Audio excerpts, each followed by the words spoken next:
Welcome back to the Avenue, and thank you for coming in today. I'm Adrian, and today I'm going to talk about one of my favorite topics.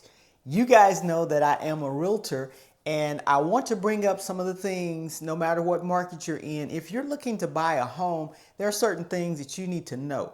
And so we're going to talk about those mistakes, the 10 biggest mistakes home buyers make that could cost you thousands of dollars. Sometimes, depending on your realtor, sometimes they'll go over these with you, sometimes they won't. Depending on the buyer, if they think that they have all the knowledge and the realtor's just there to do the paperwork, they may be accepting of some of these things, sometimes not. And another reason why I'm bringing it up, as you all may or may not know, I sold one of my rental properties. I'm in the process of 1031 buying another one, so I don't touch the equity in it. I don't have to pay taxes on it, but all that money will go into the next property. So I too, right now, am in the home buying season. I want to share these with you, so stay tuned. She's a go-getter, alright. What a beautiful sight. Anything she sets her mind to, she stays on it day and night. She writes the checks, she signs the deeds. She plants the fruitful seeds and still finds the time to meet all her family needs. Let's jump right into this one. So mistake number one, you all, and this is a common mistake. And before I get someone, I sit down with them and explain this number one mistake. Number one mistake is trying to buy a house before you're financially ready. Some people don't know their credit score. They don't know how much they need to put down on the home. They don't know if they would even qualify for a home. So if you have a realtor, probably one of the very first things that the realtor will ask you to do is go ahead, talk with the lender and get qualified, pre-qualified for the home. They will explain all the things that you need to know. And if you have a credit score high enough to actually get you the home that you want, they will let you know how much home you can afford, that type of thing. Well, how much home you qualify for, I'll say that. We'll get to how much you can afford, but how much home you qualify for. It's super, super important that you know all of these up front, because the thing is, I've noticed when I was a much newer realtor, if I would take someone out before getting these qualifying questions answered, if I showed them a house that they really fell in love with, however, they couldn't qualify for it because it cost too much, I got the blame. I showed them the house. I didn't know the numbers. And so the realtor was the blame. And if they think, well, I can qualify for this, just show me some houses in this range, be very cautious of that, because I will explain to them that I want you to go get qualified with a lender so we will know what numbers we're working with. If you insist on finding a home, or if you think you know what you can qualify for, I can show you those once we get the paperwork done. The paperwork has to be done. But I can't be held accountable if you fall in love with something and you cannot actually qualify for it. So we have that discussion up front, and I keep reminding them of this discussion. So the best thing to do to get all questions laid to rest is to go ahead and get pre-qualified, talk to a lender, talk to more than one lender to see what you will need and actually to purchase a home, how much home you can actually qualify for, and then go out and start looking. Because I hate for any of my clients to fall in love with anything and then they find out that, oh, we can't qualify to buy this home. Okay, so I kind of feel somewhat personally responsible for that, unless we've had the conversation and they insist, I know what I can qualify for, let's go search the home. If they're paying cash, no problem. We can do the cash thing. I can figure out how much the closing cost is going to be, so they'll know the cash plus the closing cost, so all of that comes together. And if the figure meets the amount of money that they have in the bank or what they want to spend on the home, let's go for it, let's do it. But if a loan is going to be involved, talk to a lender first. Number two is buying the most expensive house that the lender says that you qualify for. Just because you qualify for a $400,000, $500,000 home doesn't mean you need to run out and buy a $400,000, $500,000 home. I am the type of realtor that if you qualify for a certain amount, we're going to sit down and talk about, okay, what is this going to look like in your budget moving forward after you buy this house? Because you're going to sign a piece of paper that's going to lock you in. It's called a mortgage 15, 20, 30 years. That means 15, 20, 30 years. If you stay in that home, that you're going to be paying a certain amount. What is that going to do to the cash flow you have coming in now? What are you paying to live right now? If it's rent or if it's on a home, how much are you paying right now? How much do you want to go up from that? Because it's not just about the mortgage, it's about other things being in the home too. So you may have to cut back on some things in order to actually afford the home. And you don't want to be house poor. You don't want to get into something that all of your paycheck or the majority of your paycheck is going to pay that home. You can't go on vacations anymore. You can't have fun anymore. You can't buy things that you're normally used to buying. You can't go out to eat very much anymore because everything is going into that mortgage payment. You don't want to put yourself in that position. So the smart thing to do is not go for the total amount, because they're giving you what you can qualify for. What you can qualify for and what you can afford normally are two different things. Because if you could afford it, you could probably pay cash for it and move on. So because there is probably a gap between what you can qualify for and what you can afford, let's stay within the budget. Let's sit down and see how much of a monthly payment you want. And let's stay within that budget and that framework to get the house you want, so that you won't be house poor. You'll be ready to come home to the house. You'll be glad that you bought it. You won't be regretful of buying the house because it's too much for you. So keep that in mind.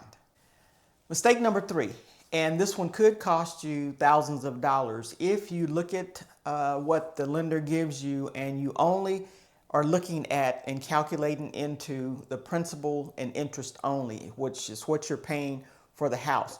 You're not taking into consideration the taxes. You're not taking into consideration HOA. You're not taking into consideration insurance, repairs, anything like that. Because if you buy a resale home, there may be some repairs that come up. There may be some things that you want to do to change something out in that home. So you need to consider the total picture, not just principal and interest.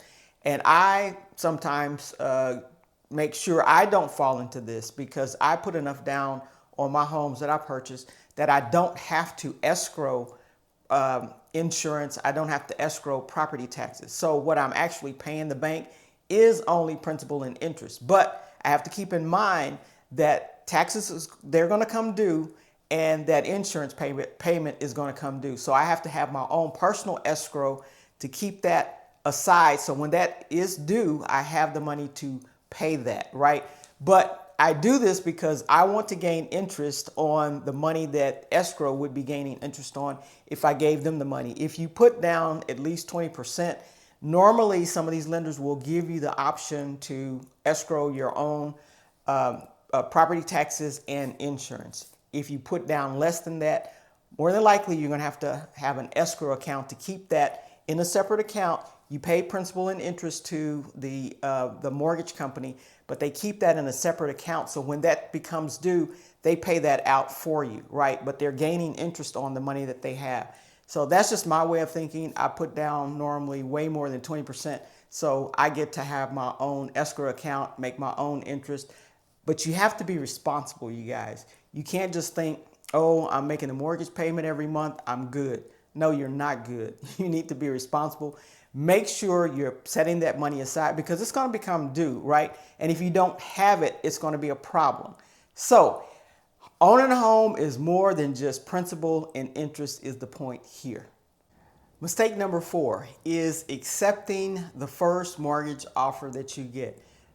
If you have, as a realtor, I usually give 2 to 3 mortgage companies for my clients to go and look at, talk to, apply with if they feel like they need to apply with them. And so make sure you do that. With sometimes the new home builders, they have mortgage companies also. And if you go with theirs, they may give you a certain percent off or pay closing costs, do something like that as an incentive to get you to go with their mortgage company. So if that's the case, just vet out everybody that you're interested in. Just don't go with the first one that says, yes, we can finance a home for you. Check them out. Now, the question comes up about running a credit score. Some of these places will run a soft score on you, which means it won't count as a true credit score and give you a hit. When it comes to mortgages, if they run a hard score on you, normally within the first 30 days or so, because they know that you're looking for a house, if a mortgage company runs one, another mortgage company runs one, and a third one runs one, or however many you have, within a 30-day period, it only hits you one time on the mortgage.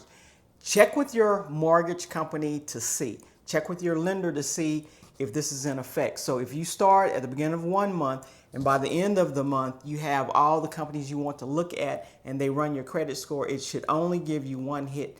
But make sure you check with them.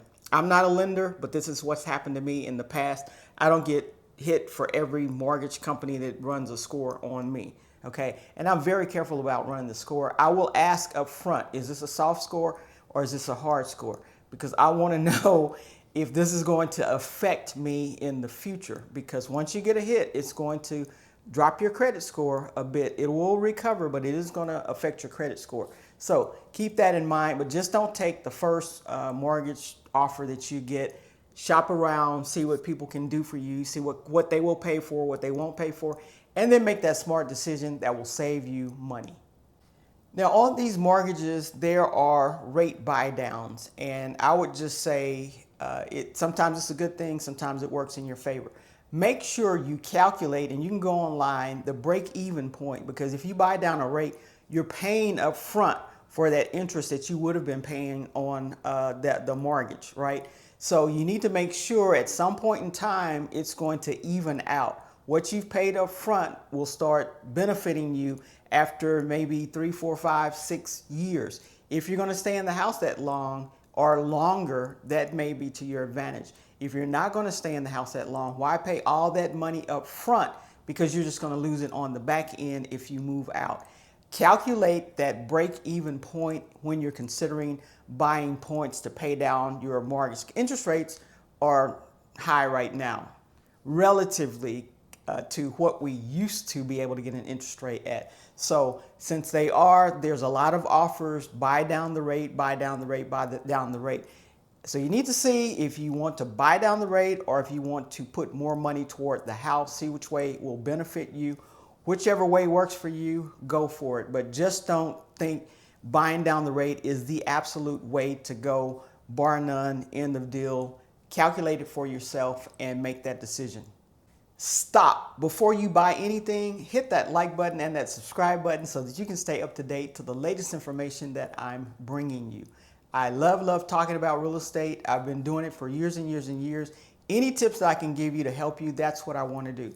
Hit that like and subscribe button and leave me a comment. Did you just buy a house? Is this being helpful? Let me know if I am helping you with this home buying situation. Next up, number 6. Number 6 is using all of your money that you saved to purchase a home. Big, giant mistake, you guys, because once you get in the house, there's going to be some things that may come up, some things that you may want to change, some things that you want to do.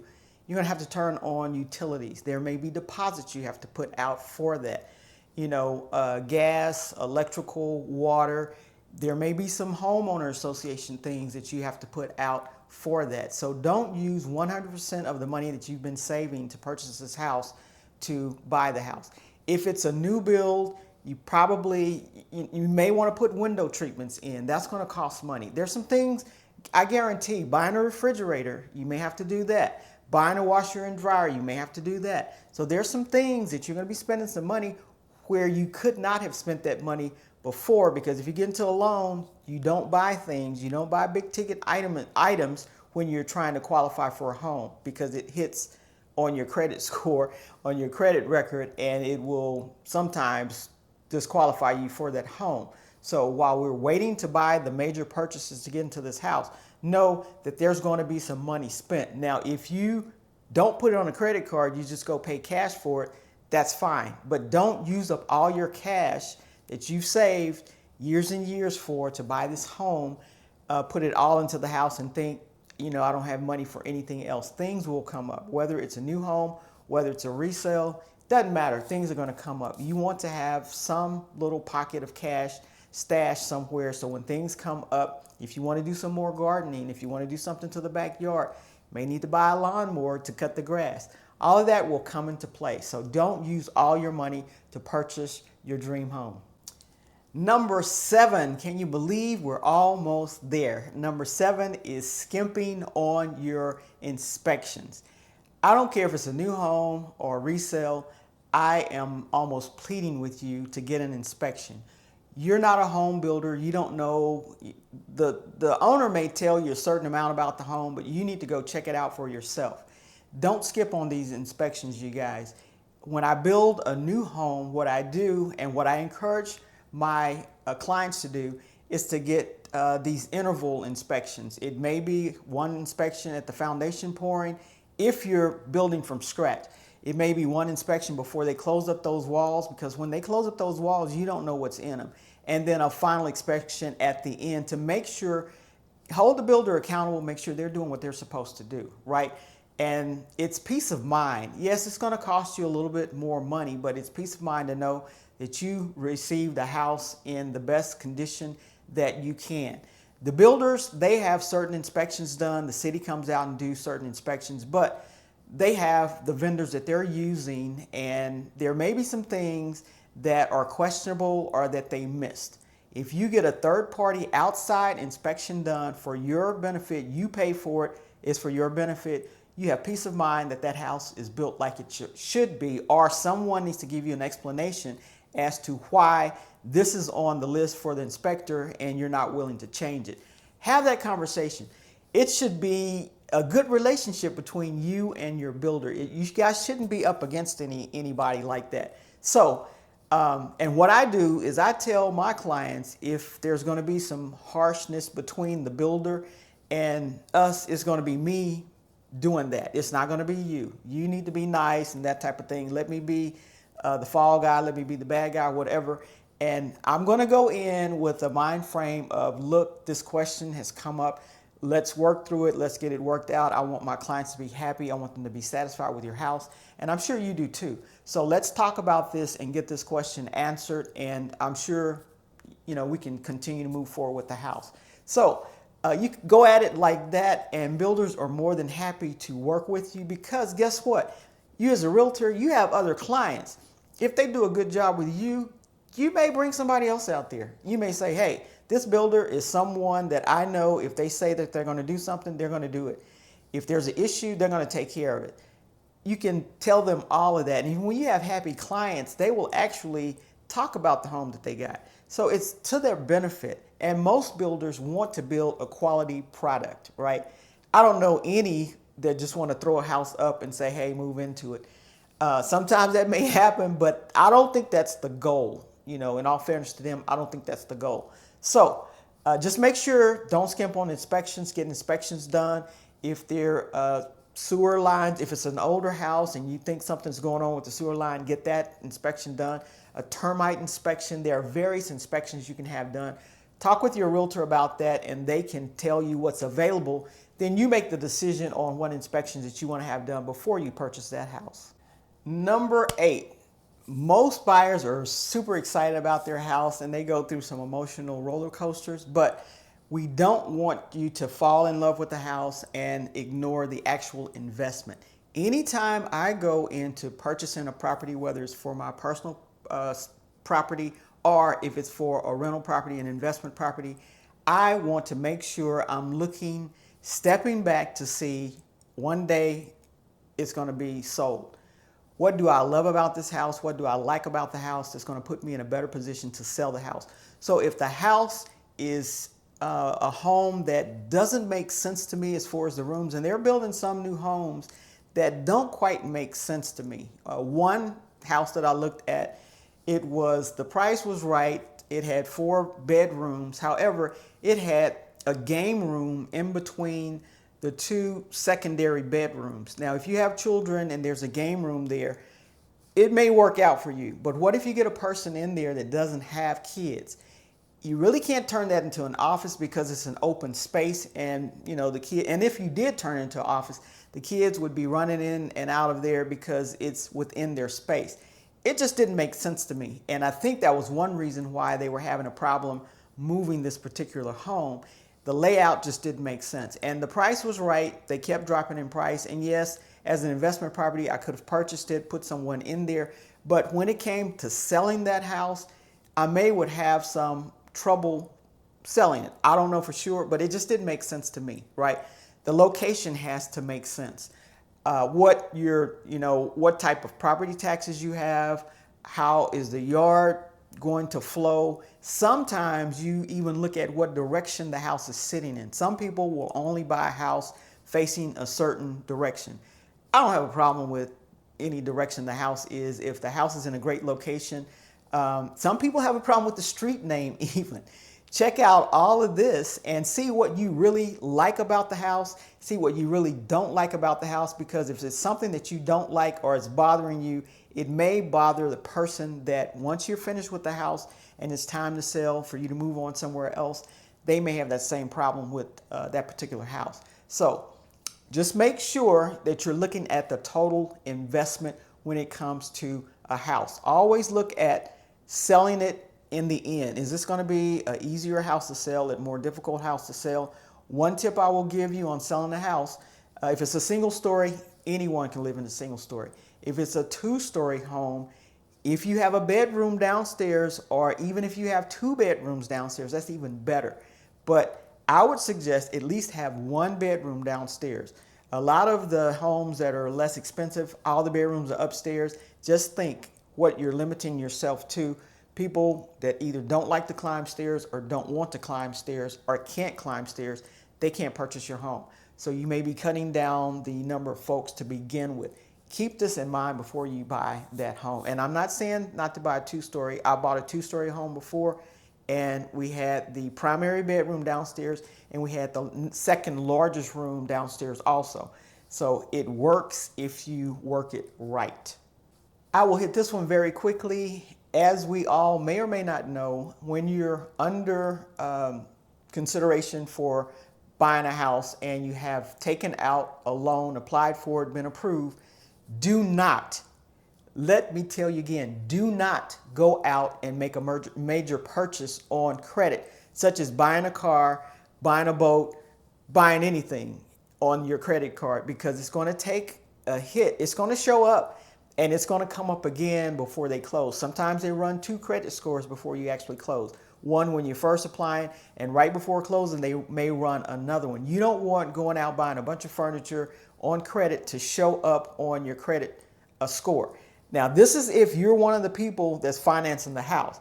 Now, if the house is up under the husband's name and he's financing the house, the wife's name is not on there. It's not on the loan or anything. He got everything done totally by himself. And the wife wants to go do something with her credit card, since she's not on there, she's not going to be considered, right? But if you too had to come to finance that home, you need to stay clear of buying anything until you close. The day that you close and they say close and fund it, here are the keys, you can go out, and don't go out and go crazy. That's not what I'm saying. But the things that you've been looking at, you can price anything that you want to go on the home. You can go out and start making small purchases, right? Purchases that you've calculated how are you going to pay off within this amount that you're paying for that home. So don't go out and just start buying a bunch of stuff because you got a new house. Calculate all that into the budget to make sure it works for you. Last but not least, number 10. Yay, we finally made it. So number 10, you guys, and this is when a realtor will really come into play for you, is to negotiate everything. Everything when you come to buying a house is negotiable. I don't care if it's a new builder and they tell you that this is the incentive we have going on. You can still ask, or your realtor can still ask, hey, can we do this? Can we do that? If it's a resale, you can ask for pretty much anything. You can ask for closing costs. You can ask for a color to be changed on the house. You can ask for things to be repaired, things to be fixed. You can ask for money if they don't want to repair and fix certain things. It's just a myriad of things that you can ask for. So make sure you negotiate the whole deal. And like I said, this is when you have a realtor that's golden, that's a negotiator for you. And it may be, look at what's best for you. You know, ask for things that's really going to benefit you once you get the home. I wouldn't nickel and dime people over fix this, fix that. I would ask for something that's big and major for you when you get the home, right? If it's a new builder, your realtor should be going in ahead of time asking, hey, what's moving, what's not moving, can we negotiate, where are your best deals, that type of thing. And some can get chummy enough with the salesperson out there, that they'll give them, hey, next month we got this sale coming on, so if you want to wait till then, they may give you some inside tips like that. That's what you want. So as a realtor, I go and visit the new home salespeople all the time because I want to know what's going on in these subdivisions that my clients may be looking in, right? And once they decide on the subdivision, they see me quite often. I'll go out, even after the deal is done, I'll go out and still talk to them. I want to keep that relationship going. I want them to let me know when they're having events at their place. So I'll show up, get a free lunch, and do the thing like that. But the deal is totally negotiable. Talk to your realtor. They can do you loads and loads of good. If you don't have a realtor, let me just put this plug in. If you don't have a realtor, I'm located in Texas, but I have extensions all over the United States. So I can find you a realtor, give you a referral for a realtor so that you're in good shape, someone that I trust, someone that I put my own clients with. I can talk to them, vet them out for you, and I usually give you 2 or 3 to call to see which one you want to help you. So I'll put that out there, okay?